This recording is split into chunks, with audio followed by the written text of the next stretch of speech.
Le réseau électrique a souffert. Ces hommes font partie de la force d'intervention rapide. Ils sont arrivés de la Drôme pour prêter main forte à leurs collègues corréziens.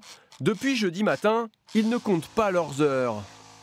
C'est le plaisir de voir les gens, leur sourire quand ils nous voient arriver, quoi. Déjà, et leur remettre le jus le plus vite possible, quoi. C'est bon. Sans courant, c'est pas facile.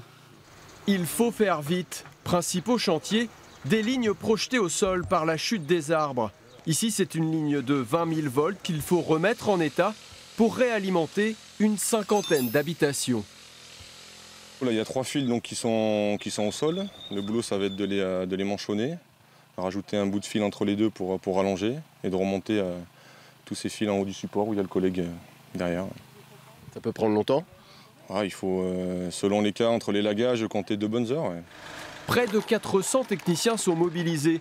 Un dispositif d'envergure, car dans les zones très reculées, il reste de nombreuses lignes aériennes très vulnérables lors d'intempéries d'une intensité exceptionnelle.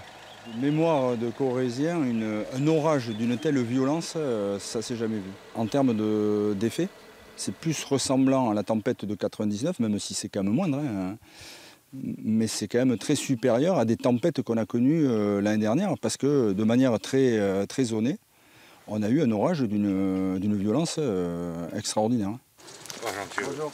C'est juste pour savoir si ça allait marcher dans l'après-midi.